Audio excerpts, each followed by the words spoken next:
ang mga kwento ng pag-ibig, kwento ng buhay at kwento ng pag-asa dito sa Barangay Love Stories. Love Stories.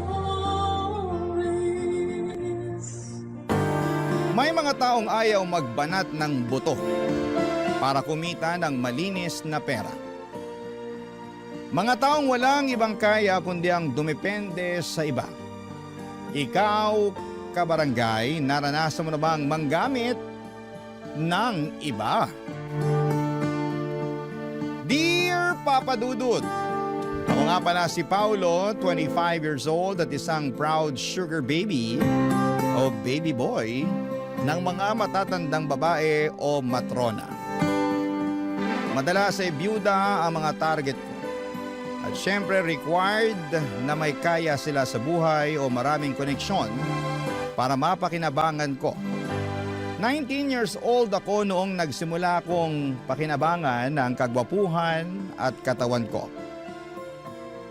Para sa mga matronang magsustento sa akin.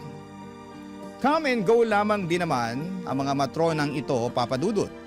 Minsan ay nakakahanap na sila ng mas bata sa akin o mas magaling lang talaga silang bulahin. Madalas naman ay nahuhuli lamang sila ng mga anak nila at tinututulan ang mga ginagawa nilang pagkuha ng aliw mula sa mga katulad kong sugar baby.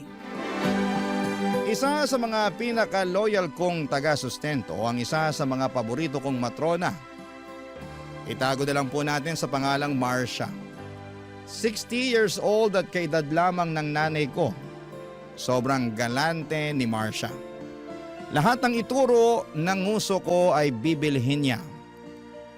Hindi pahirapan sa kanya kung anuman ang gustong ipabili ko. Mayaman naman kasi talaga siya. O mas magandang sabihin na mayaman ang naging asawa niya. Matagal na siyang byuda, maswerte lamang na iniwanan siya ng mga negosyo at iba pang mga yaman. Yun nga lang, Papa Dudut, ay wala silang naging anak. Kaya ang libangan ni Marcia, ako at wala nang iba pa.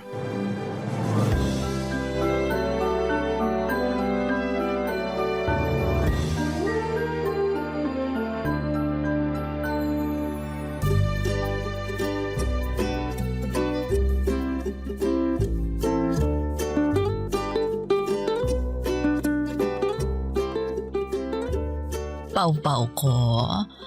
Ay bakit na kasi maangot ang baby ko? Eh kasi naman. Wag na lang pala, nakakahiya. Ngayon ka pa ba nahiya sa akin? Eh nakita ko na ang lahat sa'yo eh. Uy, wag maingay. Baka marinig ng iba. Maingit pa bigla. Iinggitin ko talaga sila. Kasi wala silang baby boy na pinagpala na makinis pa. Nawawala na nga ang kinis ng balat ko dahil sa stress eh. Ay, hindi na to kaya ng moisturizer lang. Ay bakit ba kasi? Ano bang kailangan ng pau-pau ko? Wag na. Sasarilihin ko na lang to. Ay, huwag namang ganun. Ano bang kailangan mo? Sunscreen from Korea o Japan? Meron ako nun. Gusto mo bang magpa-body scrub?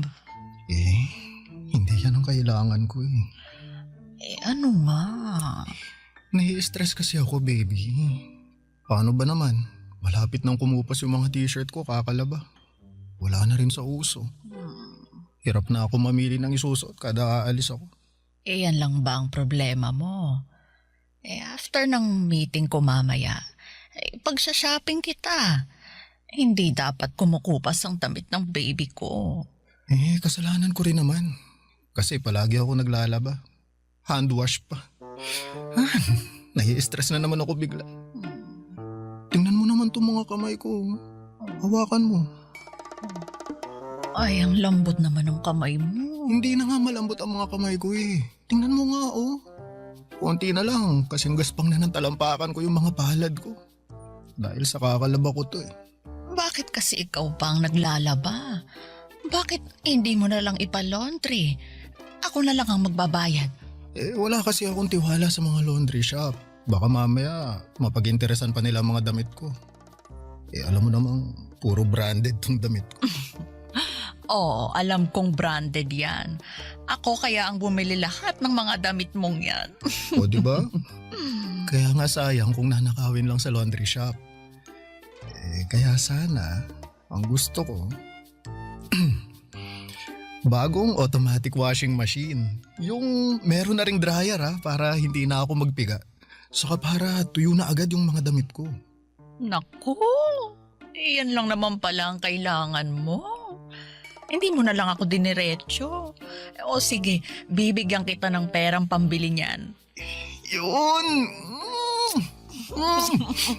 Thank you, my loves, The best ka talaga. Saka syempre, huwag mong kakalimutan yung bayad, para dun sa utility man na magkoconnect at mag-aayos ng washing machine sa bahay, ha? Oo, may kakilala ko. Ako nang bahala riyan. Huwag ka nang ma-stress. Mag-relax ka na para hindi na mag-dry ang skin mo, okay, baby? Ay, tsaka yung sunscreen na rin pala. Orderan mo na ako ng marami. Pero gusto ko yung galing Korea para opa ang datingan ko sa arawan. Noted sa lahat ng yan. At mamaya, mag-grocery na rin tayo para may stocks kayo ng nanay mo sa bahay ninyo, okay? Ay, kahit kami na lang ni nanay ang mag-grocery. Idagdag mo na lang sa allowance ko. Kasi banding kasi namin ni nanay yung pamimili. Alam mo naman na bihira na kami magkasama kasi palaging ikaw yung uuna ko. Kaya bigyan mo na lang ako ng pera pang grocery. Kami nang bahala ni nanay doon. Love you. Uy, yung pambili ng washing machine, Naalala ko ang unang gig ko sa pagiging sugar baby. Isang matandang babae na meron pang asawa. Meron namang basbas mula sa baldado niyang asawa ang pagkakaroon niya ng sugar baby. Kaya hindi ako masyadong nag-guilty noon. Pero sa unay, mandidiri ka talaga kung hindi ka pa sanay sa ganong kalakaran. Pikit mata ko na lamang na tinanggap ang gustong ipagawa sa akin ng unang naging sugar mommy / matrona ko. Kapalit naman kasi noon ay pera. Malaking tulong ang perang kinikita ko sa pang sugar mommy para sa amin ng nanay ko. Papadudod hindi malaki ang mga unang kinikita ko noon dahil nagsisimula pa lamang akong bumuo ng pangalan ko sa industriya ng sugar babies. Pero sapat naman na yon para masustentuhan ang mga pangangailangan namin ni nanay noon. Kami na lamang kasi ang magkasama sa buhay. Sa pagkakatanda ko ay 7 years old lamang ako noong iniwan kami ni tatay para sumama sa mayamang babae. Pinili niya ang babaeng yon kesa sa amin. Inamin niyang nasilaw siya sa pera at palibasa nga ay mahirap kami noon at siguro'y napagod na lamang si tatay na magtrabaho ng magtrabaho. Pero hindi naman kami umangat sa buhay. Kaya noong may nagpakita sa kanya ng interes, agad na niyang sinunggaban at iniwan kami ni nanay bilang kapalit.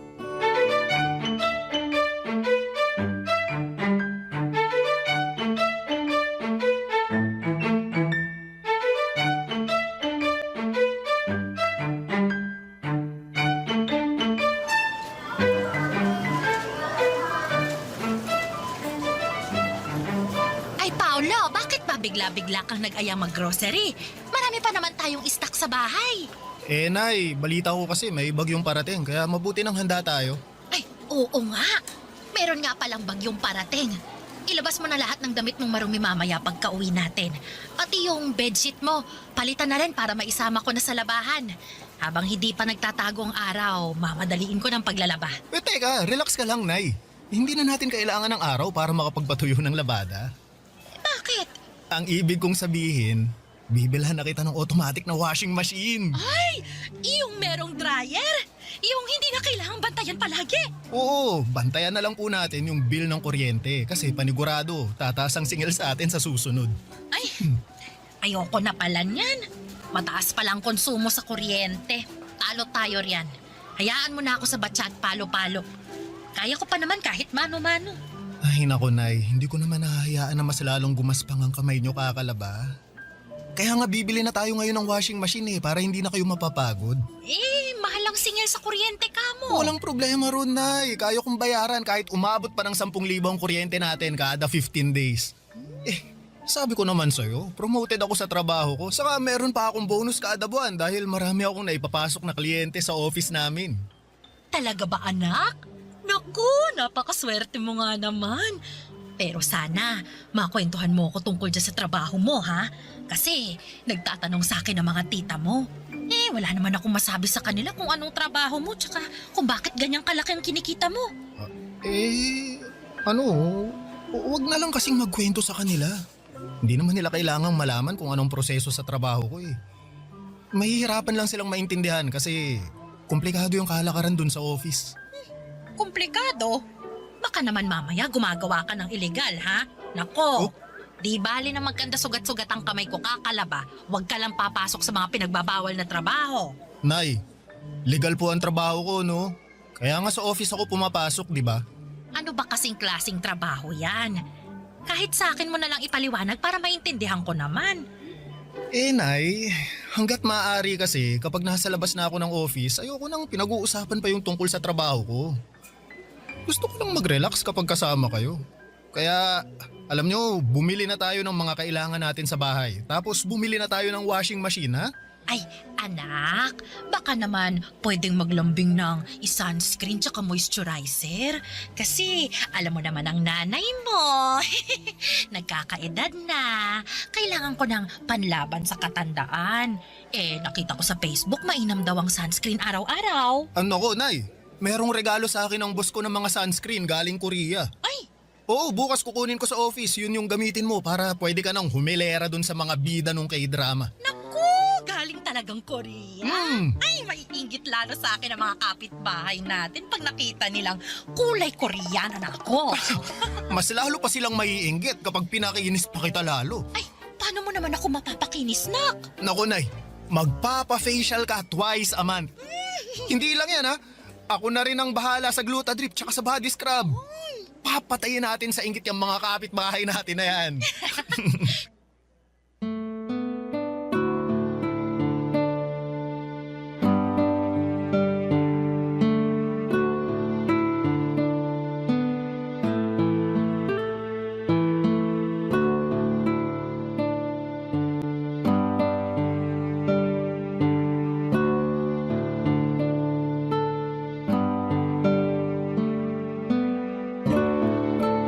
Papadudot, hindi alam ng nanay ko ang tungkol sa pagiging sugar baby ko. Bakit ko naman sasabihin sa kanya? Alam ko namang pipigilan niya ang ginagawa ko. Lalo't sa ganong dahilan kami iniwan ni tatay noon. Naniniwala naman siya na nagtatrabaho ako sa opisina. Noong hindi pa ganong kalakas at kadalasang kita ko sa pag-sugar baby, inakala ni nanay na nagtatrabaho ako sa call center. Sa gabi na kasi ako lumalabas ng bahay at tanghali na akong umuwi. Siyempre sa gabi ako madalas kinikita noon ng mga matrona ko. Nag-i-stay kami sa motel hanggang bago magtanghalian. Pagkatapos noon ay umuwi ako kaagad para makaligo na. Para matanggal kahit papaano ang pandidiri ko sa ginagawa ko noon. Hanggang sa tumagal at nasanay na ang katawan ko na dumadampi sa katawan ko ang mga matatandang mga babae. Nasanay na akong umaasa sa kanila sa lahat ng kailangan kong pangpinansyal. Hindi ko nga nakikita ang sarili kong nagtatrabaho sa opisina o kahit saan pa maliban sa pagiging sugar baby ko. Mas madali ang pera. Mas malaki kumpara sa kinikita ng iba. Siguro isang pasasalamat na lamang din na natutunan ko ang ganitong kalakaran dahil sa tamad kong tatay. Sabi nga nila mga kapuso like father like son, ika nga. Wala na akong balita kay tatay at kung nasaan man siya. Sana ay ubos na ang pera ng babaeng pineperahan niya, Papadudot. Barangay Love Stories. Barangay Love Stories. Papadudot na ibili ko na si nanay ng automatic washing machine. Kita ko kung gaano siya nag-relax nang maibili ko ng washing machine. Nakaharap na lamang siya palagi sa salamin at pinagmamasdan ang mapula niyang labi at pisngi dahil sa mga makeup na binili ko sa kanya. Lagi din siyang nagsiselfie ng walang filter. Hindi na niya kailangan ng filter kasi sobrang kinis at puti na niya dahil sa Glutadrip na naging maintenance na niya, Papa Dudut. Nakakatuwa na makita ang aliwalas ng mukha ni nanay. Relax at hindi na siya stress. Hindi gaya nung naghihirap pa lamang kami. Ni bumili ng bagong tsinelas ay hindi niya magawa para sa sarili niya. Palagi niyang nire-repair ang pigtas na tsinelas niya gamit ang wire at goma. Yun marahil ang inspirasyon ko para ipagpatuloy ang pagkayod bilang sugar baby. Ayoko nang makita si nanay na nagre-repair ng lumang tsinelas gamit ang wire at goma. Gusto ko siyang bilhan palagi ng bagong labas na mga sandals at sapatos. Kaya naman sinikap kong galingan ang pambobola sa mga matrona ko. Isa na sa ginagalingan ko ng pangbobola ay si Deli. Senior na rin at isang biyuda, Papa Dudut. Mabusisi ito sa mga inaabot niya sa akin at hindi kasing galante ni Marcia. Pero malawak ang koneksyon niya sa gobyerno at iba pa. Kaya alam kong magagamit ko yon para maambunan ako ng tulong balang araw kapag kinakailangan na.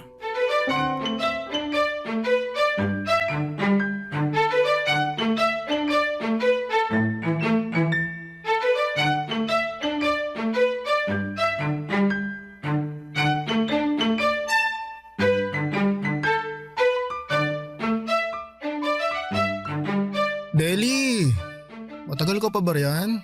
Kanina pa ako rito sa kamo. Babad na ako rito. Teka lang at may inaasikaso akong mahalaga.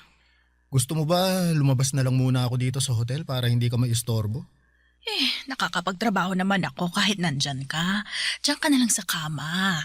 Humilata ka riyan at mamaya tatabihan na kita. Nabuburyong na kasi ako rito Lahat na ng posisyon sa paghiga, nagawa ako na. Buksan mo na lang ang TV. May cable naman na ata dyan Manood ka ng balita para updated ka sa mga kaganapan sa Pilipinas. Para naman makasali ka na sa usapan namin ng mga amiga ko kapag lumalabas tayo. Bakit kasi kailangan ko pang makisali sa usapan nyo ng mga kaibigan mo? Hindi naman ako nakaka-relate. Puro sa ekonomiya, politika, relihiyon. Wala man lang bang tungkol sa showbiz para makapag-ambag naman ako kahit papaano? Ay nako, hindi nakakahasa ng utak ang mga chismis at showbiz. Habang bata ka pa lang, dapat busugin mo na ang utak mo ng mga iba't ibang kaalaman. Makakatulong yan sa'yo kapag nakikipag-socialize ka na sa mga matataas na tao. Ano ba yan? Palagi mo na lang akong pinapangaralan. Ang pinunta ko rito, lambingan. Hindi lecture, ha? Lambingan ba talagang pinunta mo o allowance? Syempre, kapag may lambing, matik na yung allowance. Ay, nako ka. Mabuti na lang talaga at gwapong-gwapo ka. At malaki ang katawan. Kaya sulit ang allowance na inaabot mo sa akin, di ba? Kahit payat tong utak ko. Deli. Ay, wag mo na akong kulitin sa allowance mo. Nagdagdag na ako last month. Aba, matuto ka namang makontento. Hindi naman yun Ay, ano pala? Baka naman pwede mong matulungan yung tsuhin ko na nakulong. Kapatid yun ni nanay. Nakikiusap sa akin na magawa ng paraan yung kaso niya. Bakit sa akin ka lumalapit? Attorney ba ako? Pulis? Alam ko kasing marami kang koneksyon. Ano bang kaso ng tsuhin mo? Nakapatay. Nakapatay? Ewan ko ba dun sa tsuhin ko? Hold-upper pala. Tapos ayun, hindi niya sinasadyang mapatay yung hino-hold up niya. Tinutukan lang naman ng bread knife ng tsuhin ko yung hino-hold up niya kaso biglang pumalag yung biktima. Sinuntok yung tsuhin ko. Syempre, kailangan lumaban ng tsuhin ko. Sinaktan na siya, di ba? Kaya ayun, napuruhan niya yung biktima. Paano, Deli? May lusot kaya? Marami pa akong kailangang alaming detalye. Siya, susubukan kong gawa ng paraan. Yay! Teka, Saan pa bang masakit sa'yo para malagyan ko na ng ointment? Yung tuhod mo? Nagbabadya ba ng rayuma yan? Yung balakang? Aling buto mo yung tumutunog ngayon para mahimas ko na? Ha?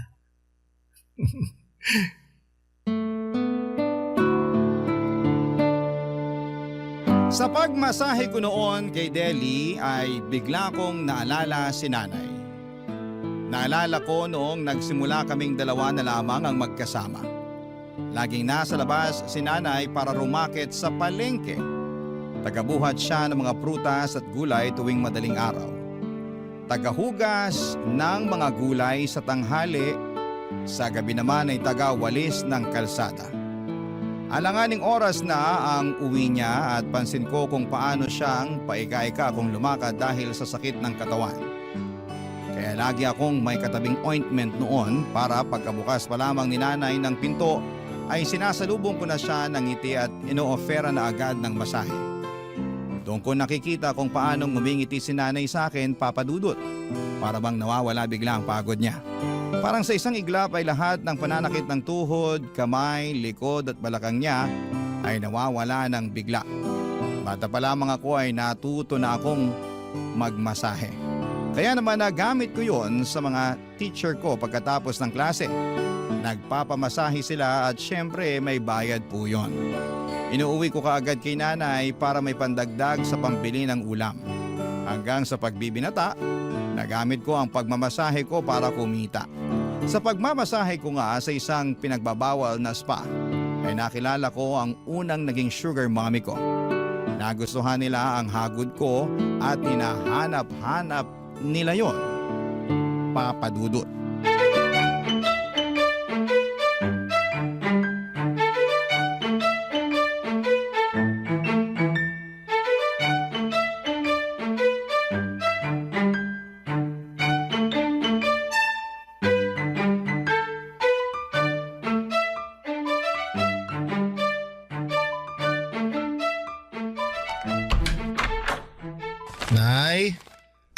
Nay, nakauwi na po ako. Paulo, anak! Kanina pa kita hinihintay. Mabuti na lang at nakauwi ka na. Naku, saktong-sakto. Nagluto ko ng sinigang na hipon. Paborito mo. Uy, biglang kumulo yung tiyan ko dun ah. Halika na para makakain na. Habang mainit pa ang sabaw. Ginawa na rin kita ng patis na may sili at kalamansi. Lalong kumulo yung tiyan ko sa sausawan na yan ah. Naglaway naman tuloy ako bigla. Talo ko pa tuloy yung naglili. Ibaba mo na yung mga bit-bit mong paper bag para makakain ka na. Halika na. Ay, sinanay naman oh, hindi man lang na-excite sa nakitang mga paper bag na bit-bit ko. Ano ba yung mga pinamili mo? Ikaw na bata ka talaga? Hindi na kasya ang mga damit mo sa aparador, ha? Tapos nag-shopping ka na naman ulit. Di bumili tayo ng bagong aparador para magkasya ng mga damit ko. Pero nay, alam nyo, hindi naman sa akin itong mga nasa shopping bags eh. Para sa inyo to. Ay, para sa akin? Bakit? Birthday ko na naman ba, anak? Oh, bakit? Tuwing birthday ka lang ba dapat regaluhan? Wala namang okasyong kailangang i-celebrate para bilhan mo ko ng regalo. Nay, gusto ko lang i-celebrate ang pagiging best nanay nyo sa buong mundo. Anak ha, ang corny mo na. Naghahanap ka lang ng dahilan para gumastos eh. Nasa mall na kasi ako kanina. Nakita ko ang daming bagong labas ng mga damit. Feeling ko bagay sa inyo lahat ng pinamili ko. Check nyo, dali. Ito. Patingin nga. Anak, ang gaganda nito, hala. Oh, di ba? Ang mamahal din ako. Ay naku, isuli mong lahat ng to. Anak, masyadong mahal. Parang dalawang buwang groceries na natin to eh. Magkano ba? Ay, naku, baka pang 4 na buwan pa. Oy, Nay. Hindi ko na po isusoli yan, no? Sa inyo na yan. Enjoyin nyo na lang para kapag nagsisimba kayo ng mga plastic nyong friends, meron kayong ipangrarampa. Patayin nyo sila sa inggit, Nay, ha? Make your son proud, ha? Naku, ikaw talagang bata ka. Kung iniipon mo na lang ang perang pinangbili mo rito, hindi natin alam kung anong mangyayari kinabukasan. Kailangan handa tayo. Ito na yung huling beses na bibilhan mo ko ng luho, ha? Mag-iipon na tayo. Sige po. Kung saan kayo magiging masaya. Mag-iipon tayo. Pwede tayong bumili ng bahay para hindi na tayo umupa. Magnegosyo tayo. Tapos mag-travel tayo sa buong Pilipinas. At sa buong mundo. Tapos, bibili tayo ng... Oo. Nay! Naku, kakasabi ko lang kung saan kayo magiging masaya eh. Tapos bigla naman kayong iiyak dyan. Pasensya ka na anak ha. Masyado lang siguro akong masaya. Hindi pa rin kasi ako makapaniwala na umaasensa na tayo. Dahil sa'yo. Dahil sa pagpupursige mo. Salamat ha. Nay, Bigla na lang sumasakit tong puso ko kapag naaalala ko yung pinagdaanan natin mula nung iniwan tayo ng tatay mo. Yung hiya ko sa'yo noon anak kapag nakikita mong minumura na ako ng landlady natin dahil hindi ako makabayad. Kung paano tayo tumatakas tuwing madaling araw kapag alam nating alanganin na tayong makabayad. Bigla kong naalala kung paano tayo nagtsatsagang matulog sa waiting shed dahil walang kamag-anak natin ang gustong magpatuloy sa atin kasi wala silang tiwala sa atin. Akala nila pag nanakawan natin sila. Kasi alam nilang kapos tayo. Nakakahiya anak. Kaya pasensya ka na ha. Kung hindi kita naigapang ng maayos noon. Tapos ngayon, imbis na akong bumawi sa'yo, ikaw pa rin ang gumagawa ng paraan para mabuhay ako. Pasensya na anak ha. Pasensya na kung kulang ang galing ko sa pagiging ina. Papadudot para akong dinudurog sa mga iyak at salita ni nanay. Ramdam ko noon ang sama ng loob niya dahil hindi niya naibigay sa akin ang buhay na masagana. Hindi ko naman siya sinisisi kailanman kung naghirap kami. Kay tatay lang talaga ako galit noon, wala akong tampo kay nanay. Alam kong ginawa niya ang lahat, kaya nga nagpursige ako para makaahon kami sa hirap. Ginawa ko po ang lahat kahit pa sabihing ginamit ko ang katawan ko para mabuhay kami. Wala akong ibang gustong mangyari kundi ang mabigyan ng magandang buhay si nanay, Papa Dudut. Bata pa lamang ako ay pinangako ko na yon sa kanya. At hanggat kaya ko, hanggat napapakinabangan ko pa ang itsura at katawan ko ay hindi ako titigil na gawin yon. Niyakap ko si nanay at pinatahan. Sinabi ko sa kanya na hindi na niya muling mararanasan ang hirap sa buhay. Kaya naman tinupad ko ang pangako ko sa kanya na mag-iipon kami para sigurado ang magiging kinabukasan namin. Pinahawak ko kay nanay lahat ng kinikita ko at marunong po kasi si nanay na mag-ipon. Marami rin siyang nakwento na pwede naming pagkakitaan. Oo lamang ako ng oo. Sino ba namang hindi sisipaging umoo? Kitang-kita ko sa mukha ni nanay ang saya habang nagkukwento ng mga balak niyang gawin kapag meron na kaming sapat na pera. Papa Dudut, kahit sino namang anak, may ingganyong pumayag. Masaya ang nanay mo eh. Hindi ba't yun naman ang goal ng bawat anak? Barangay Love Stories. Barangay Love Stories. Nag-focus ako sa goal namin ni nanay na makaipon ng malaki. Una naming plano ay makapagbukas ng negosyo. Meron ng listahan si nanay ng mga balak nitong negosyo na kaya ng ipon namin. Tuwing gabi ay pinag-uusapan namin kung paano yon maa-achieve. Kakasimula pa lamang namin noon ang pag-iipon kaya alam kong medyo matatagalan pa bago namin magawa ang ibang plano namin. Hindi na ako lumustay pa ng pera para sa mga material na bagay, nagche-check na rin kami ng mga murang bahay sa probinsya. Pangarap kasi ni nanay na makabalik ng probinsya para doon na tumira. Gusto kong tuparin yon para sa kanya. Dinagdagan ko na rin ang ibang sugar mommy ko at meron yung mga nakilala ko online. Sapat na sa kanila na hinaharot ko sila at pinapadalhan ng mga masiselan na mga pictures. Kumagat na rin po ako sa mga ganap online para sa mga bakla.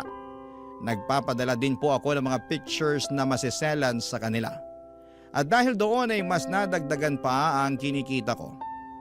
Pero syempre hindi ko pinabayaan ang dalawang main matronas ko, sina Deli at Marcia. Higit sa lahat ay sila ang pinaka makakatulong sa akin para sa mga pangarap namin ni nanay. Kaya naman ginalingan ko sa kanila lalo. Lahat ng gusto nila dapat ay sundin ko.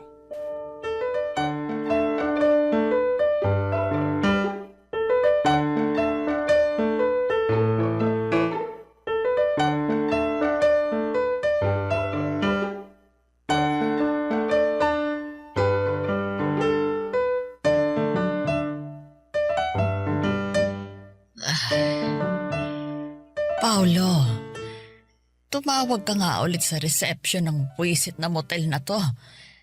Ang init. Hindi pa ba magagawa ang aircon nila? Ayoko ng electric fan lang. Ay, kakatawag ko lang, di ba? Baka magalit naman na sa atin yung nasa reception. Baka makulitan na sa atin, mas lalo pang i-delay yung pag-aayos nitong aircon na to. Ewan ko ba naman kasi sa'yo kung bakit dito mo pa napiling mag-check-in. Afford ko naman ang magbayad ng mamahaling hotel. Bakit sa motel pa na tong gusto mo? O kaysa naman mapunta sa hotel yung pera mo, di ba? Sa akin mo na lang ibigay. Panigurado namang mag-e-enjoy ka sa akin ngayon. Pang 5-star review ang galawan ko mamaya, abang ka lang. Ikaw talaga? Dinadaan mo ako palagi sa ganyan, ha? Ikaw lang tong nakapagpapapayag sa akin na humiga sa kama ng cheap na motel na to. Hindi ako sanay sa ganito. Kaya dapat bumawi ka sa akin ng matindi. Akong bahala. Kailan ba naman kita binigot, di ba? Ano bang gusto mong bilhin, ha? Bagong sapatos? Bagong cellphone ba? Perahin mo na lang. Cash talaga kailangan ko. Uy, teka. Tumatawag si nanay. Teka lang ha. Sagutin ko muna sa labas, ha? Ay, bakit kailangan mo pang lumabas, Paolo baby boy? Dito ka na lang. Huwag mo akong iwan dito. Baka papakin ako ng mga lamok dito. Ay! Mahina kasi signal dito sa loob eh. Sa labas malakas. Saglit lang to ha. Saka dadaan na lang din ako sa reception para i-follow up yung sa aircon natin ha. Sige na nga. Para hindi naman tayo maging pawisan mamaya kapag nagharutan na. Basta good girl ka dyan ha. O sige na. Sagutin ko lang tong tawag ni nanay. Diyan ka lang. Pagbalik ko, dapat ready ka na. Opo, sir.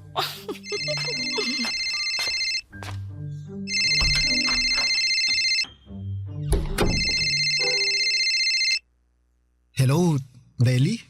Napatawag ka? Kanina pa kita tinitext, hindi ka nagre-reply. Nako, sorry. Kasama ko kasi si nanay eh. Nagluluto kami. May balita na ba dun sa pinapaayos kong permit para sa negosyo ni nanay? Kaya nga ako tumawag sa'yo. Ayos na yon. Pumunta ka na lang bukas sa opisina ko. Pag-usapan natin yung mga kailangan yung ipasa. Ako na lahat ang mag-aasikaso nun. Yes! Hulog ka talaga ng langit, Nelly! Salamat ha! Ay, thank you. May kapaling tono. Alam ko. Akong bahala sa'yo. Gusto mo ba sa office natin gawin? Bakit pa ba kita papupuntahin ng opisina ko kung hindi ko rin gustong gawin ng alam mo na? Akong bahala. Bawing-bawi ka sa tulong mo sa akin. Oh, sige na. Babalikan ko na si nanay. Magluluto pa kasi kami ng ulam eh. Usap na lang tayo bukas, ha? Good night. Bye.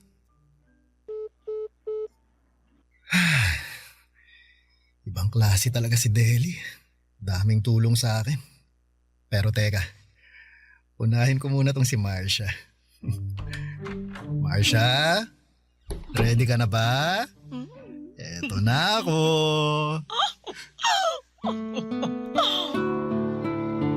Totoo po ang sinabi ko kay Marcia. Wala akong girlfriend, puro sugar mommy, oo. Pero yung karelasyon talaga ay wala. Ayoko. Sakit lamang yon ng ulo. At saka ayokong gumagastos para sa iba. Maliban kay nanay at sa akin. Madamot ako sa ibang tao. Parang hindi ko kayang i-share ang mga kinikita ko sa ibang tao. Kahit nga maraming babae ang lumalapit sa akin para magpapansin, para magpakita ng interes. Pero hindi ko talaga sila trip dahil alam kong wala naman akong mapapala sa kanila. Saka sa pagdaan ng panahon ay natuto na ako maging praktikal, papadudot. Alam kong pera ang dapat mangibabaw sa lahat. Kung hindi naman yon maibibigay sa akin ng isang babae, wala siyang magiging puwang sa buhay ko. Pangarap at sinanay lang ang pinagkakaabalahan ko sa lahat.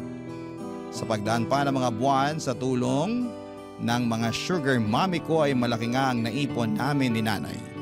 Hindi na rin problema mga permit sa negosyo at sa mga tatangkilik dito. Dahil bahala na raw si Deli doon. Yun talaga ang nagustuhan ko kay Deli. Hindi man siya kasing galante ni Marcia pero gusto niya akong maging wais sa pag-handle sa pera. Siya pa nga itong tumutulong sa akin para makaipon pa ng mas maayos. Hanggang isang araw.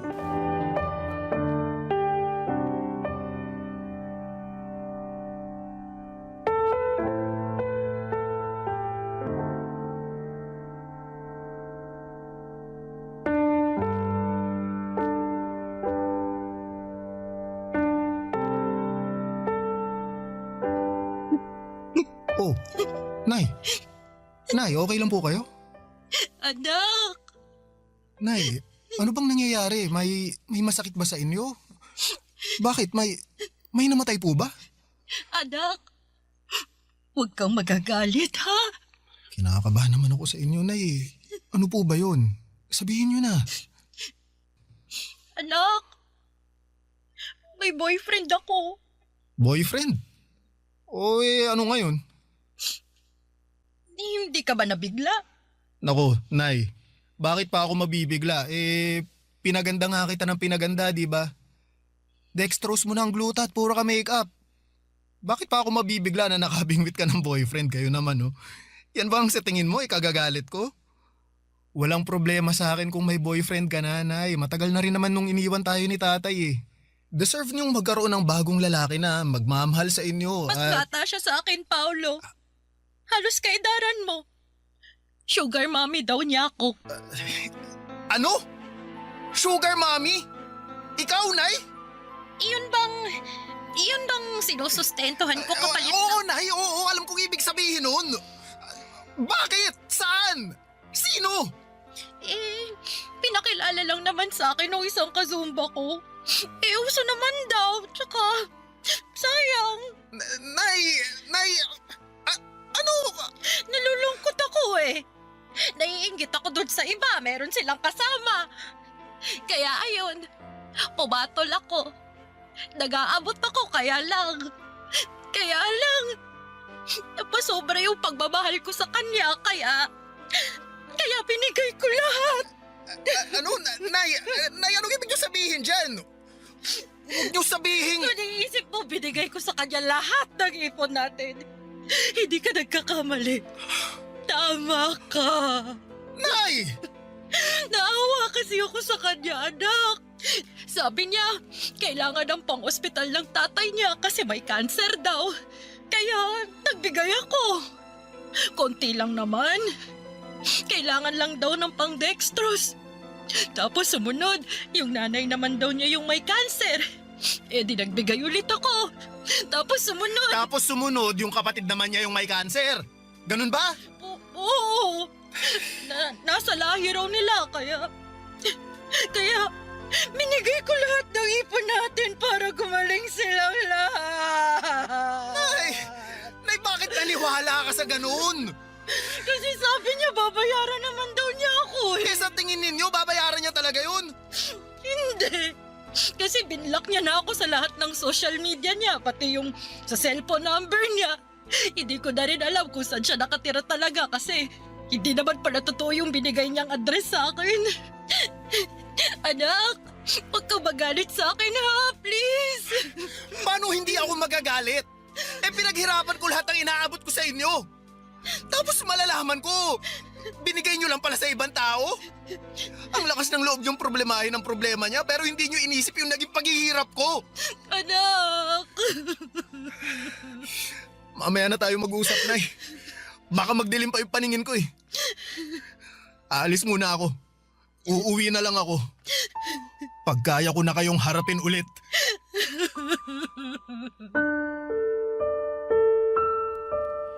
Papadudot, muntikan ko nang aminin noon kay nanay ang tungkol sa pagiging sugar baby ko. Para maintindihan niya kung gaano kahirap ang pinagdadaanan ko para lamang kumita ng pera. Para lamang makapag-ipon kaming dalawa. Pero itinikom ko na lamang ang bibig ko.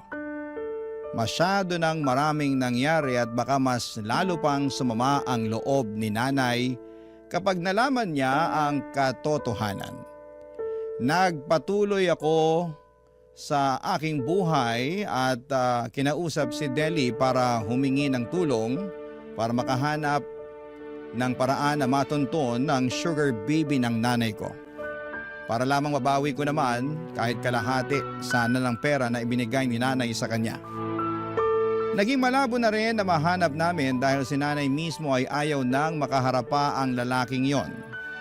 Ipagpasa Diyos na lang daw namin ang lahat para sa mga ganong tao na nanggagamit ng kapwa nila para sa pera.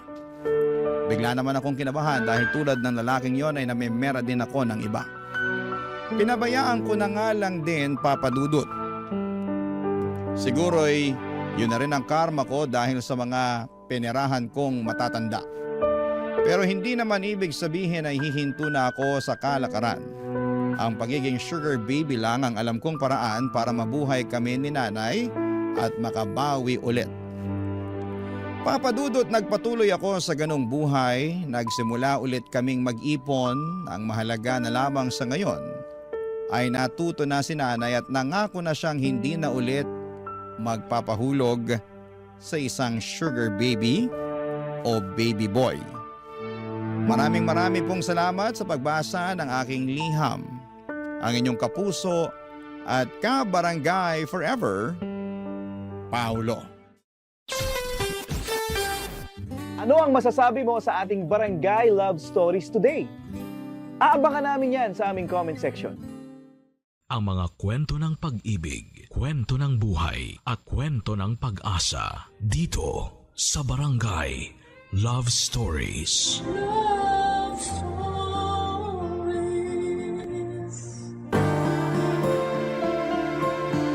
Wala namang masamang ipakita ang pinaghirapan mo sa iba. Pero meron yung iba na para bang sumosobra na at hindi na nakakatuwa. Ikaw, kabarangay, naranasan mo na bang mag-flex ng mga pinaghirapan mo? Dear Papa Dudut, mabuhay kayo buong team ng Barangay Love Stories sa #1 radio station sa Mega Manila, Barangay LS 97.1 Forever. Ako nga pala si Brian, 35 years old at gusto ko lang idulog sa inyo ang problema at kwento ko tungkol sa babaeng nililigawan ko. Siya si Barbie, 25 years old at sosyal. Na-challenge ako noong simula dahil baka high maintenance, pero inassure naman niya ako na hindi siya ganong klase ng babae. Ora lang daw talaga niya ang pagiging sosyal. Kaya mas lalo ko siyang nagustuhan. Sa lahat ng mga babaeng nakilala ko, sa kanya talaga ako tinamaan ng husto, Papa Dudut. Iba yung kilig na nararamdaman ko sa tuwing naiisip ko siya. Nasabi ko na nga rin yon sa dating kaklase at kaibigan kong si Martin. Binida ko talaga si Barbie sa kanya para suportahan nito ang feelings ko. 10 years ago nang magkaroon ako ng seryosong relasyon, Papa Dudut. 5 taon din kami ng ex kong yon bago ko nalaman na ipinagpalit niya ako sa isang matandang mayaman. Dinibdib ko yon ng sobra at mula noong nagkahiwalay kami, puro lang ako panghaharot sa mga babaeng nakikilala ko, pero wala naman akong banak na seryosohin sila. Siguro dahil bukod sa hindi pa ako ready ay hindi rin ako totoong interesado sa kanila. Pero nung dumating si Barbie sa eksena, Papa Dudut, nagbago po ang lahat. Naramdaman ko ulit yung kilig at kakaibang saya kapag may nakilala kang taong gusto mo. Kapag kasama ko si Barbie, ang gaan lahat ng nararamdaman ko. Dinadaldal ko nga si Martin tungkol doon nang minsang nagkainuman kami sa bahay. Panay lang ang kantsaw niya sa akin dahil sa wakas daw ay nadali na ako ni Cupido.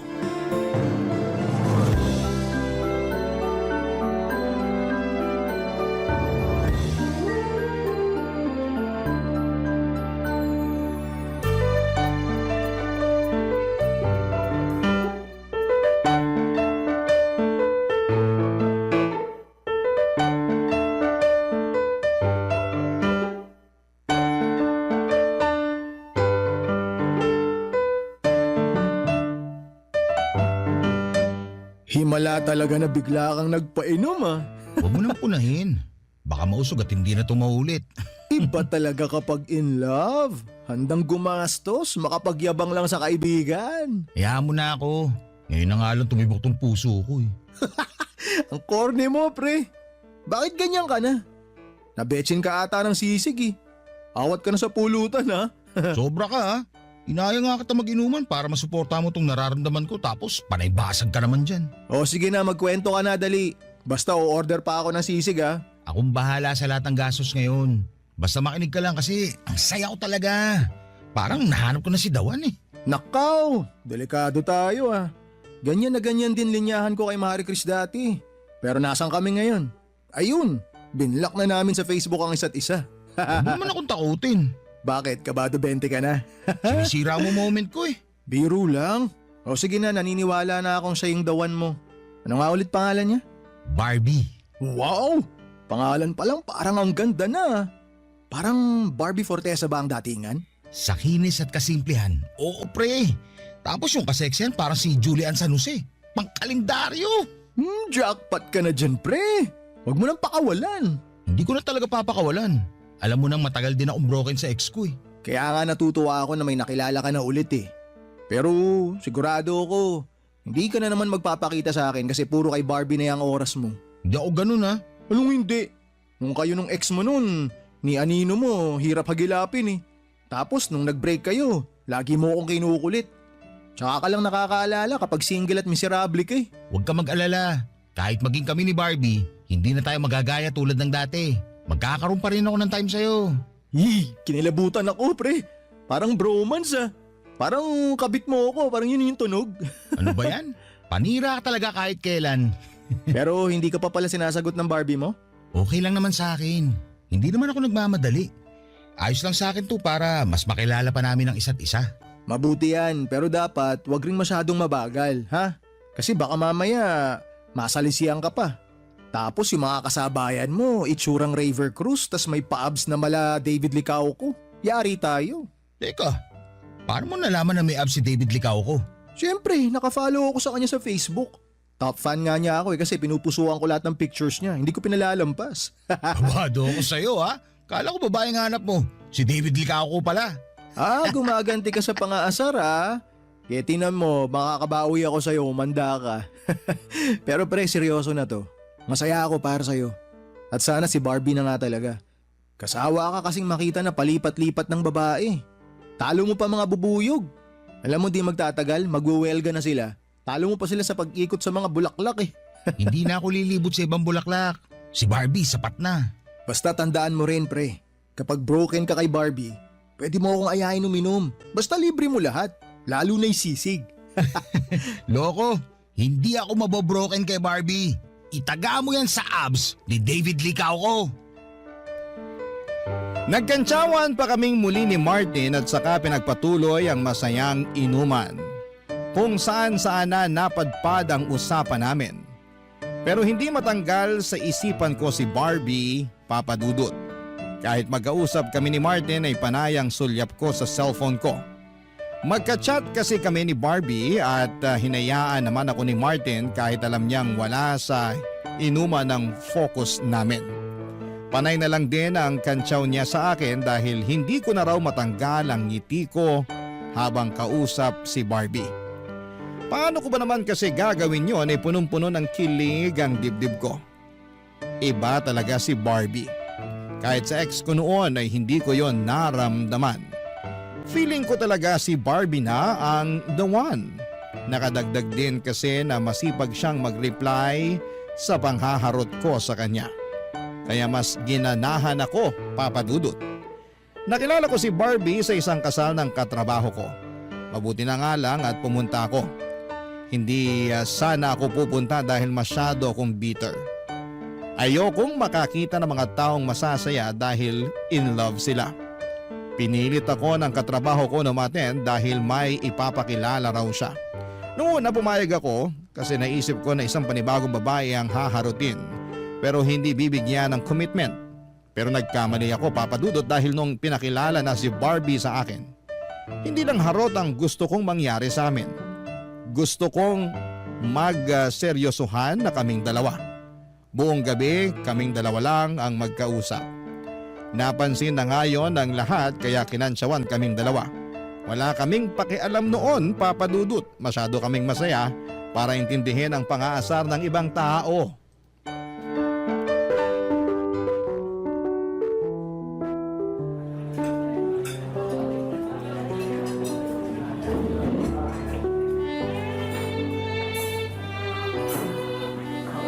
Brian, okay lang ba sa'yo na dito tayo kakain? Nagulat nga ako na dito tayo kakain. Hindi ba mahal dito? Napapanood ko to sa mga vlogger eh. Oo, pero masarap naman daw ang pagkain dito. Tsaka maganda rin ang ambience. Bawing-bawi sa ibabayad natin. Ako magbabayad dito. Ako nagyaya eh. Talaga ba? Di ba nakakahiya? Ayos lang, ano ka ba? Lalaki ako, kaya dapat ako magbayad. Eh pwede naman ako mag-ambag para hindi naman tunog abusado. Ang ambag mo lang ngayon, pangitiin ako. Makakapag-ambag ka ba nun? Naku, mabubusog ka sa ambag ko. Tara, order na tayo. Boom! Mahal nga rito. Grabe ang presyohan ha. Nakita mo? Huwag na lang ba tayo rito? Pwede naman tayong lumipat sa mga turo-turo kung nilang afford mo. Aray naman. Nasaling ang pagkalalaki ko doon. Kaya ko to. Nag-inarte lang ako. Hindi tayo lilipat sa turo-turo. Ang ganda pa naman ang suot mo ngayon. Bagay sa presyo ng mga pagkain dito.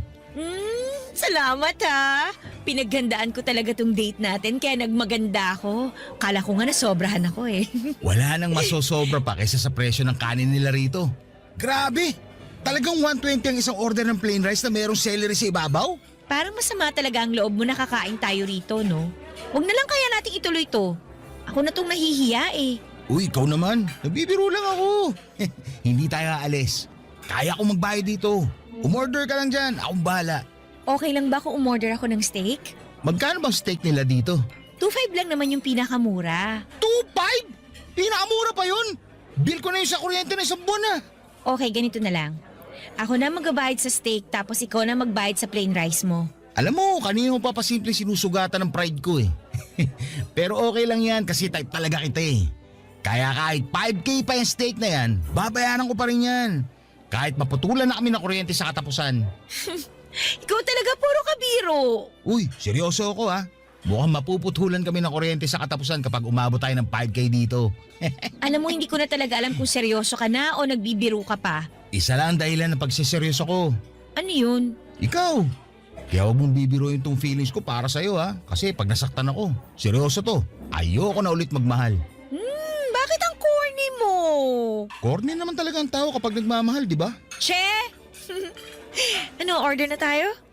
Uy, okay lang talaga ha. Kahit umabot tayo ng 5,000. Oo naman.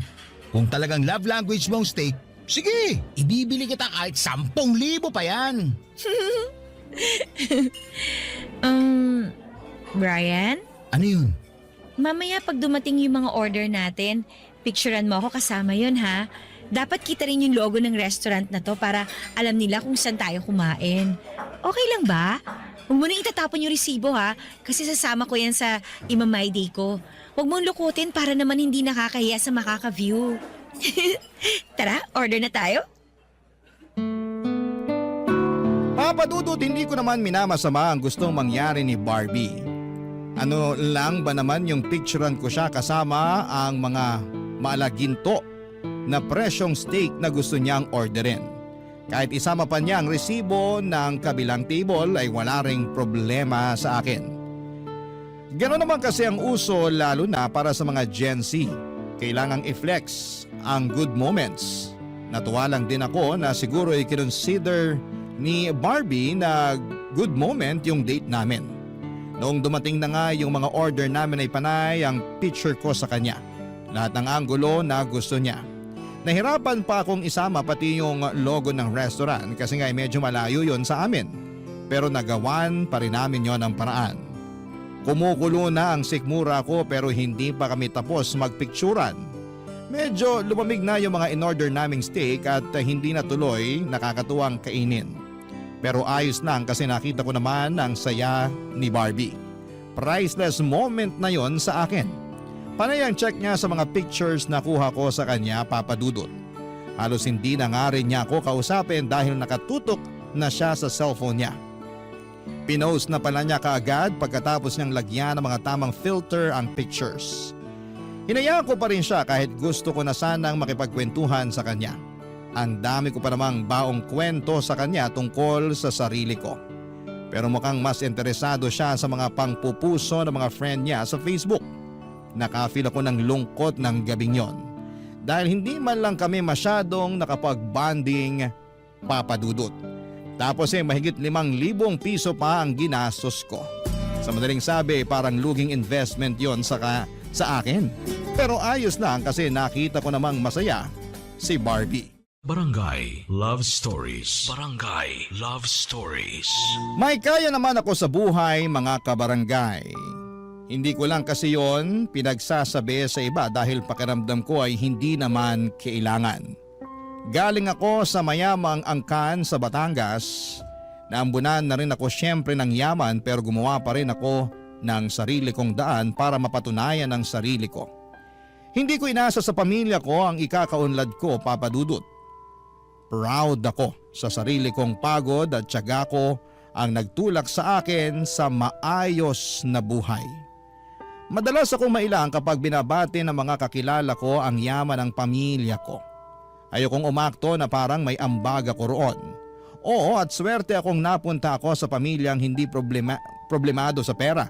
Pero mas gusto kong sa sarili kong gawa ko nagkaroon ng ipangbabayad ko sa lahat ng mga kailangan ko sa pang-araw-araw.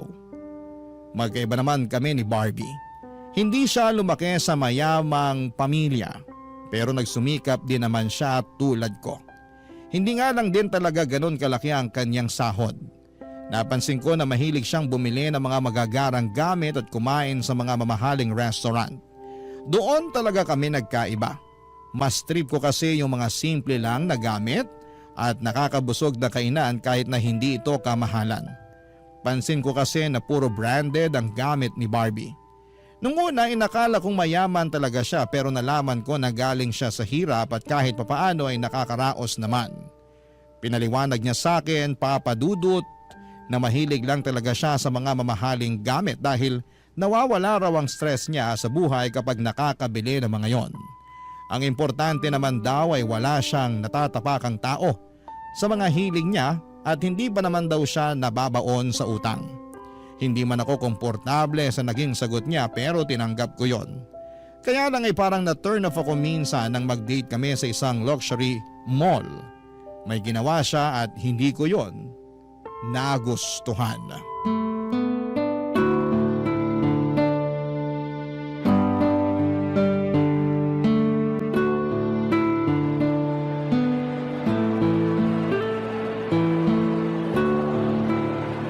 Grabe!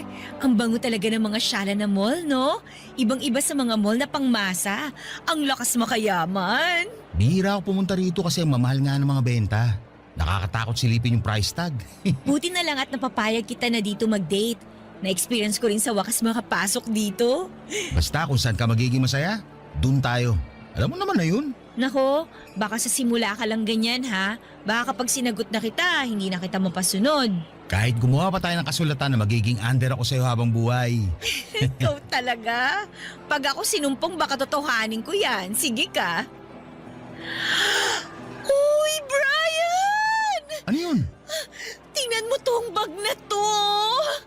Ganda. Mukhang mahal. Huwag na natin lapitan, baka magasgasan. Ay, hindi pwede. Pasok tayo sa loob. Please. Gusto ko lang talaga mahawakan tsaka mapicturan. Ang alam ko, bawal magpa-picture sa mga luxury bags pag hindi naman bibilhin. Para hindi raw magawa ng replika. Sino ba nagsabi sa'yo na hindi ko bibilhin? Ay, bibilhin mo nga. Joke! Siyempre hindi, no? Hindi ko yan afford, pero gusto ko lang hawakan. Magpunos ka maigi ng kamay mo, ha? Baka mamaya nagmamantika yung kamay mo. Naku, madali tayo niyan. Huwag ka mag-alala. Mukhang hindi ako susumpungin ng pasma ko ngayon. Halika na! Sabi nila, pagpapasok ka raw sa mga luxury shop, huwag ka raw papahalata na mahirap ka kasi hindi ka nila i-entertain. Mukha namang nahahalata na nila na hindi tayo mayaman. Kasi walang lumalapit sa atin para mag-assist. At mukhang ginajudge pa tayo nung isa ro sa sulok, oh. Hayaan mo siya. Hindi rin yan makakapalag sa atin kasi may SOCMED na. Wag niya tayong ma-discriminate ha, kasi talagang ipopost ko siya sa Facebook. Hindi naman siguro tayo aabot sa ganun. Oh, sige na, hawakan mo na yung bag para matapos na makakain na tayo. Wag mo ko madaliin. Moment ko to. Brian, ang ganda ng bag na to. Tingnan mo. Dahan-dahan lang sa paghawak ha.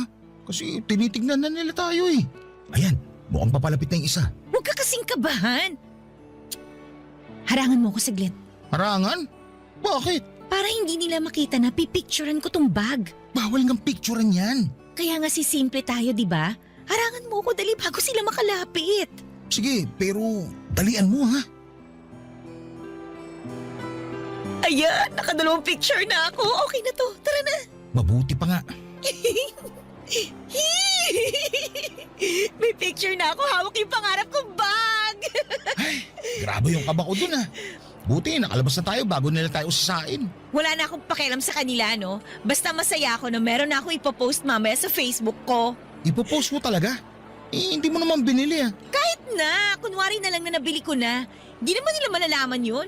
Konting crop lang sa pictures ko kanina, magbumukhang sa akin na yung bag. Pero paano kung may ibang makahalata o makaalam? Eh malalaman lang nila yon kapag sinabi mo.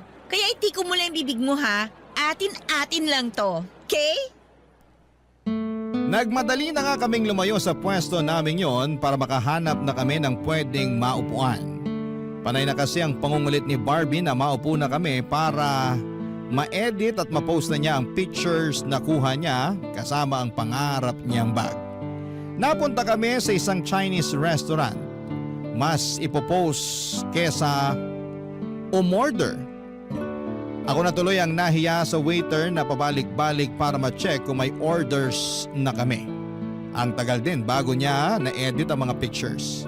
Kasi raw yung mga naunang inuna nito na ayusin ang edit niya. Nagmukhang hindi sa kanya yung bag. May gusto sana akong sabihin sa kanya pero alam kong ikakasama niya ng loob yon. Nakahiyaan ko na ring magpakatotoo sa kanya kasi ayokong ma-offend siya sa akin. Lalo na't gusto ko na talaga siya, Papa Dudut. Iniisip ko na lamang na yun naman na siguro ang huling beses na gagawin niya ang mga bagay na yon. Pero hindi nangyari ang iniisip ko. Sa next date namin, gusto ulit niyang bumalik sa luxury mall na yon para magsukat naman ng mga mamahaling damit at magpapanggap na OOTD niya ang suot niya. Buti sana kung binili niya pero pinahirapan niya lang ang mga nag-a-assist sa kanya. Wala siyang binili maski isa. Sabi niya hindi pa raw niya afford bilhin yon kaya makukontento na siya na i-post na lamang yon at magkunwaring sa kanya talaga ang mga yon. Wala naman daw magtatanong basta wag lang daw akong sasagot kung sakaling may mga has na magtanong tungkol sa mga ipinopost niya. Ganon na siya kakomportable sa akin, Papa Dudut. Nakwento ko yon kay Martin nang minsan akong dumalaw sa kanila.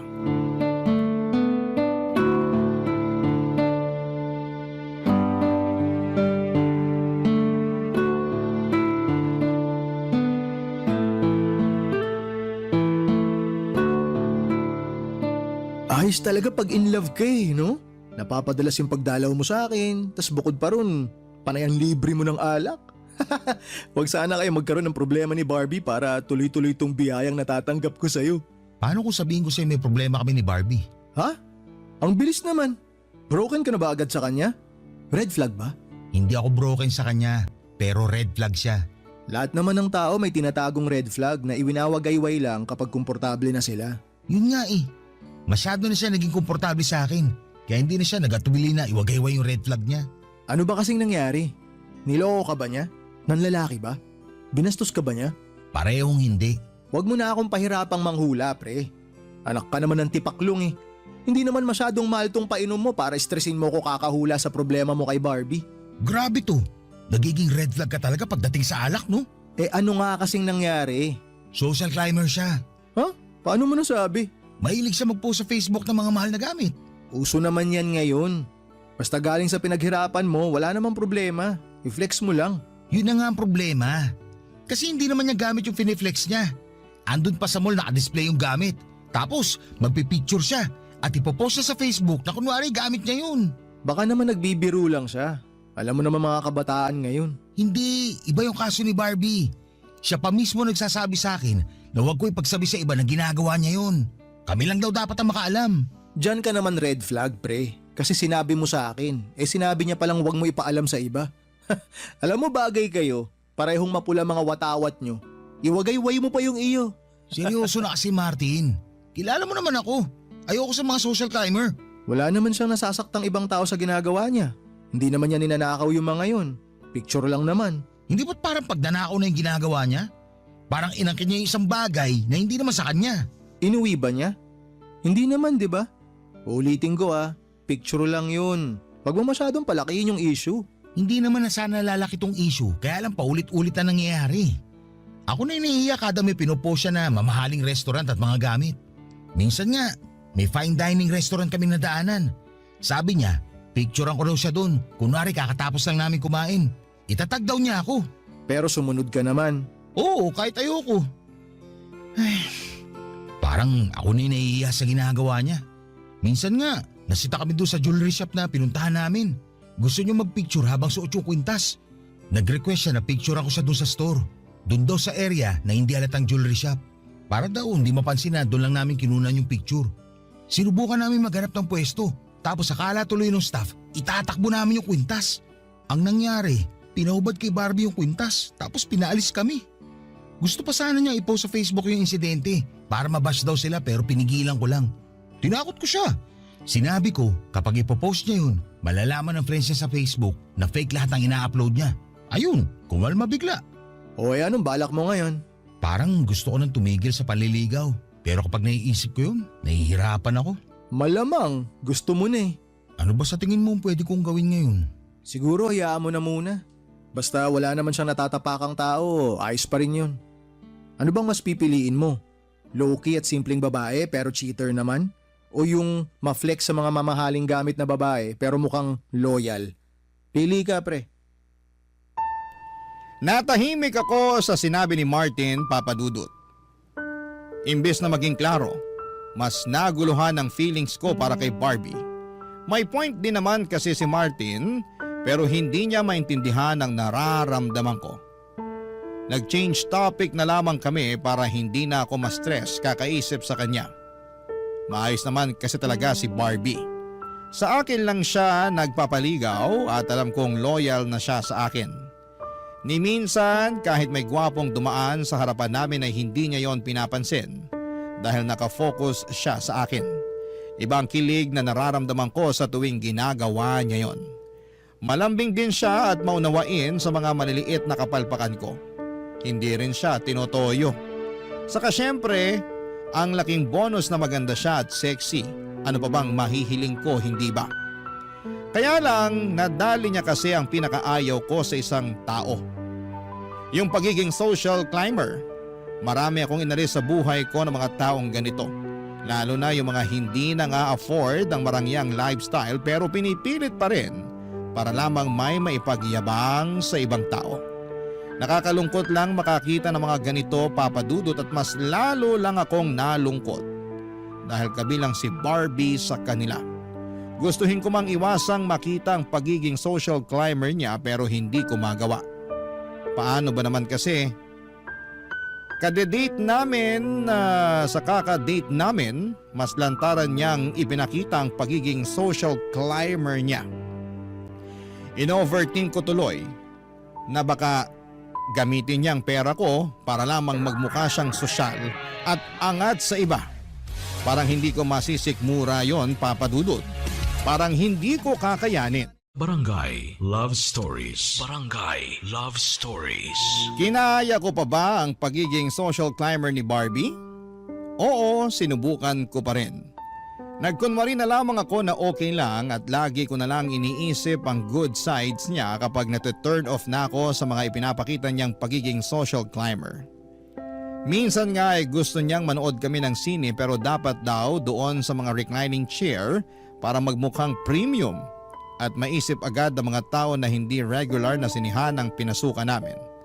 Maaga rin kaming pumasok sa loob ng sinihan para lamang makapag-oras siya bago magsimula ang pelikula. Pinakita rin niya ang mamahaling kape na hindi rin naman niya ininom daw dahil acidic siya. For the picture lang daw, Papa Dudut. Isang beses din ay nagsukat siya ng mamahaling sapatos, nagpa-pedicure siya at foot spa para bumagay sa sapatos na isusukat niya. Mahal ang sapatos na yon at alam niya sa sarili niyang hindi niya yon bibilhin. Pero kailangan pa rin niyang picturean para ma-post sa Facebook. Siyempre, inari na naman niya ang sapatos na yon kahit sinukat lang naman niya. Kasabwat pa nga ako dahil ako ang nagpicture sa paa niya habang suot niya yon. Ako rin ang nag-edit para magmukhang hindi floor ng mall o shop. Nakakahiya talaga yon pero ginawa ko pa rin kasi habang tumatagal, nahuhulog naman na ang puso ko sa ibang magaganda niyang kinikilos. Doon naman siya bumabawi. Pero pagkatapos niya makabawi, gagawa na naman siya ng mga bagay na agad kong hindi magugustuhan. Yun ang naging cycle naming dalawa, Papa Dudut.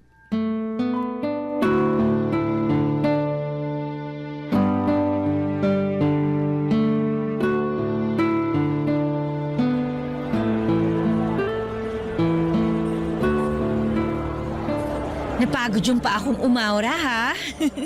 Ang tagal mo kasi bago nakuha yung tamang anggulo eh. Sorry. Hindi naman kasi ako magaling magpicture.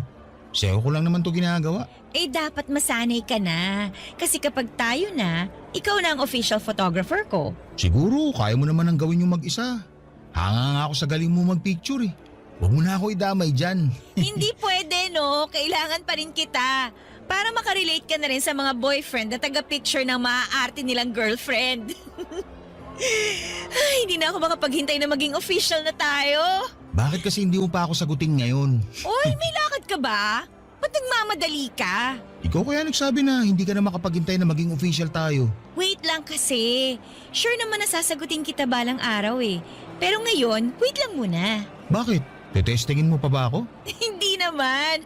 Kasi gusto kitang sagutin kapag nasa ibang bansa na tayo. Ha? Hindi ba cute yun sa'yo? Sa ibang bansa magiging tayo? So, kailangan muna natin pumunta sa ibang bansa para sagutin mo ako? Kasi pwede naman. Mahilig naman ako mag-travel. Hindi ako mahilig mag-travel eh. Tsaka sayang lang ang pera, mapapagod lang ako sa kakalakad. Mabilis din ako mahilo sa biyahe, hindi ko kaya. Nalalabuan ako sa gusto mo mangyari. Gusto mo, sa ibang bansa ako sagutin. Pero ayaw mo naman mag-travel para mangyari yun. Ayaw mo lang yata ako sagutin eh. Ay, teka, mali pala ako ng pagkakasabi doon. Ang gusto ko lang mangyari, yun bang magmukhang nasa ibang bansa kita sinagot? At pwede naman mangyari yun.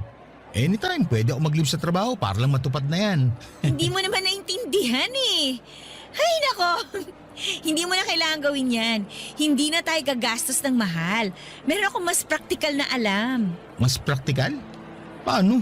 May kakilala ka bang magaling mag-edit ng pictures? Nagagawa mo naman yun kahit sa simpleng app lang sa cellphone mo, di ba? Iiba pa rin yung professional para walang bahid ng pandaraya.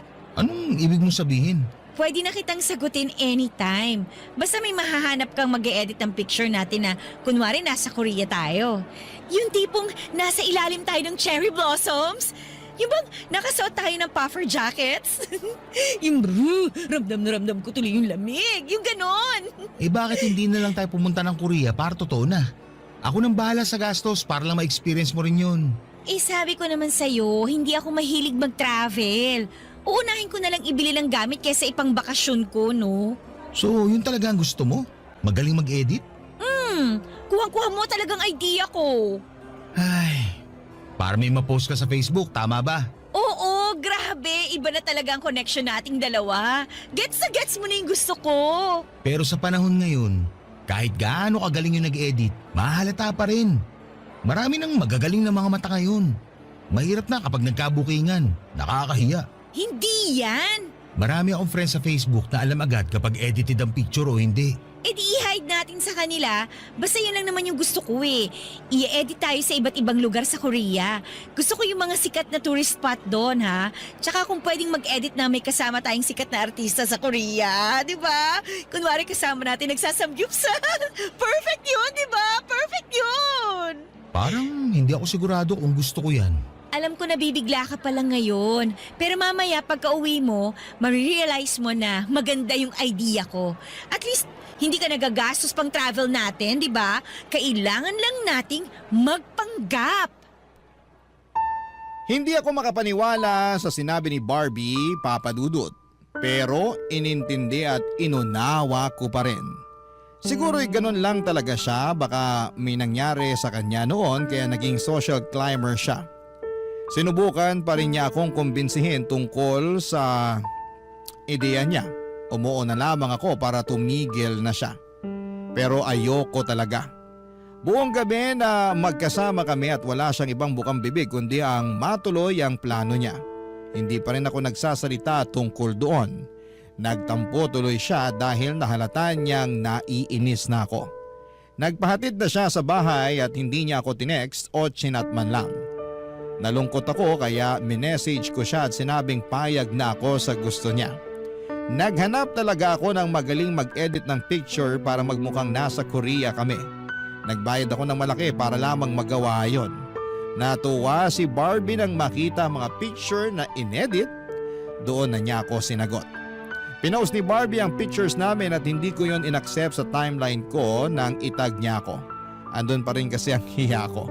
Lalo na't nag-copy-paste din siya ng quote mula sa ibang magkarelasyon na vlogger. Iyang hiya talaga ako sa ginawa niyang yon. May mga taong nagko-comment at pabirong nagsasabi na baka edited daw. Pero nilabanan ni Barbie yon at sinabing totoo ang lahat. Nag-comment pa siya ng flight tickets namin kunwari pero kinuha lang niya mula sa internet ang mga yon. Kabado talaga ako na may makahalata. Halos atakihin ako ng anxiety dahil sa mga ginagawa niya. At nung hindi ko na talaga natiis, ginost ko na siya. Ilang beses niyang sinubukang puntahan ang bahay ko pero lagi akong nagtatago. Hindi ko siya kayang harapin dahil baka hindi ko ma-filter ang dapat kong sabihin sa kanya, Papa Dudut.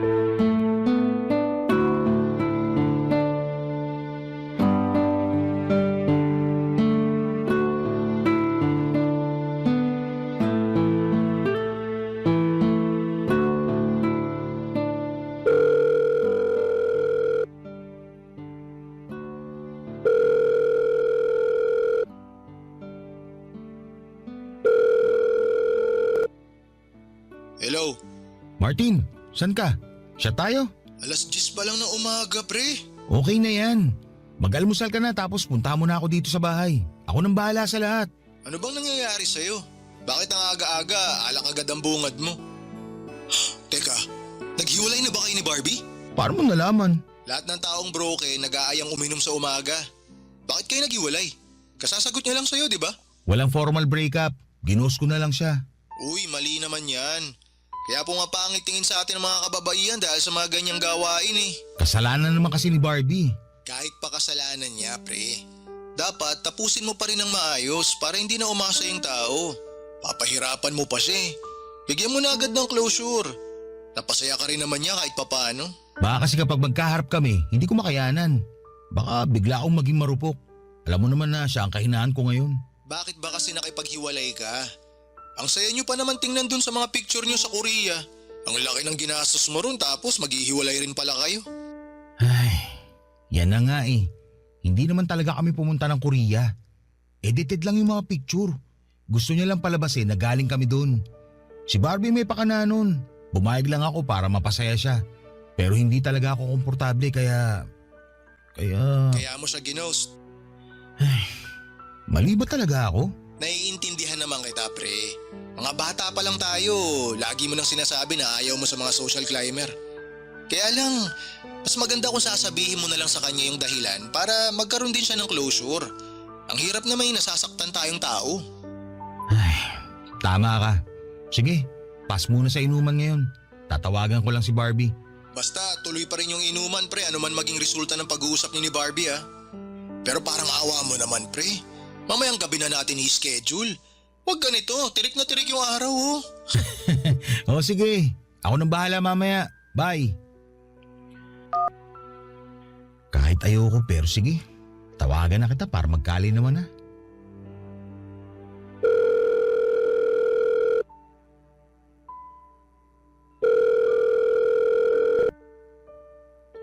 Mabuti naman at nagparamdam ka na. Sorry kung natagalan bago kita tinawagan. Kulang nga tong tawag eh.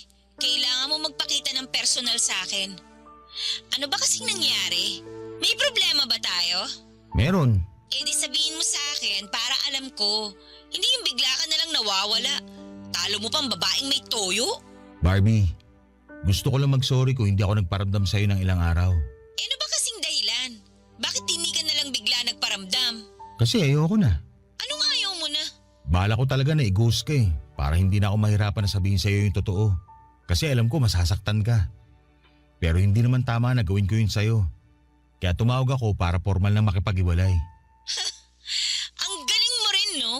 Matapos mo akong makuha tsaka ka biglang aayaw. Pare-pareho talaga kayong mga lalaki eh. Sa una lang kayong magaling. Gusto naman talaga kita eh. Hanggang ngayon. Huwag ka na magsinungaling. Yan ang pinakaayaw ko sa lahat eh. Hindi ako nagsisinungaling. Ay. Kaya gusto ko na rin aminin sa'yo yung totoo para hindi rin mabigat to sa dibdib ko. Barbie, social climber ka. Hindi ko yun nagustuhan. Anong social climber? Hindi ako ganun no? Kapal na mukha mo ah. Simpleng tao lang ako na simpleng mga bagay lang ang gusto. Sige, ganito na lang. Hindi ako natuwa sa mga pinost mong mamahaling gamit sa Facebook, lalo't hindi naman sa iyo yun. Huli na rin talaga yung pagpapa-edit mo ng pictures natin na kunwari nasa Korea tayo. Doon talaga ako nadali. Ayoko na. Eh di sana sinabi mo sa akin yan. Tsaka wala naman akong ginawang masama ah. Nagnakaw ba ako? Nanira ba ako ng ibang tao? May mga tao bang napariwara dahil sa mga post ko? Wala naman di ba? Ang babaw ng panghuhusga mo sa akin? Barbie, ang gusto ko lang sana. Tuloy-tuloy ang sasabihin mo. Baka mamaya hindi pa kita matansya. Tama lang na maghiwalay na tayo. Sinubukan kong tawagan muli si Barbie para ipaliwanag ang sarili ko. Nasaktan ako na hindi niya ako nagawang maintindihan. Pero sa huli ay sinukuan ko na rin lalo't pinagbumuran niya ako sa text. Blinak na rin niya ako sa lahat ng social media accounts niya. Maraming nag-message sa akin na mga screenshot ng mga parinig niya sa akin sa Facebook. Ako ang nagmukhang masama. Tinanggap ko naman yon at hindi ko na kailangang ipaliwanag ang side ko dahil ginawa ko lang ang sa tingin kong tama para sa sarili ko. Hindi naman enough na gusto mo lang ang isang tao. Dapat din ay makakabuti siya para sa mga pinaglalaban mong prinsipyo sa buhay. Sadly, hindi yon natumbasan ni Barbie. Nang hinayang talaga ako sa relasyon namin at aminado akong nami-miss ko pa rin siya kahit may 4 na buwan na kaming hiwalay. Pero wala naman akong balak na makipagrelasyon pa ulit sa kanya. Wala na akong naging balita pa sa kanya at nagbalik na akong muli sa dati kong nakasanayan. Date lang muna pero iwas muna sa commitment hanggat hindi pa nakikita kung siya na talaga. Natuto na ako sa mga nangyari sa amin ni Barbie at ayoko nang maulit pa yon. Sisiguraduhin ko na kung sino man ang next na makikilala ko, siya na ang nararapat at huli ko. Ayoko nang sumugal sa maling tao para sa akin at hindi na ako papayag na unahin ko lagi ang kilig at landi. Meron pang mas malalim doon para mas tumibay ang pundasyon ng magiging relasyon namin kung sino man siya. At habang wala pa siya ay maghihintay lamang ako. Gagawin ko muna ang mga bagay na nagpapasaya sa akin at makukontento sa sarili ko. Aayusin ko ang mga maling nakagawian ko at balang araw kapag nagkita na kami ng dawan ko, hindi na ako magkakamali na piliin siya at ipaglaban. Dahil sigurado na ako sa mga desisyon ko sa sarili ko dahil minsan ay nagawa ko ng piliin kung ano ang mas tama para sa sarili ko. Maraming salamat po sa pagbasa ng aking liham. Ako ang inyong kabarangay forever, Brian. Barangay Love Stories. Barangay Love Stories. Anong say mo sa Barangay Love Stories na ito? Pagkwentuhan natin sa comment section yan. Nagustuhan ng iyong napakinggan? Ituloy yan via live stream sa www.gmanetwork.com/radio.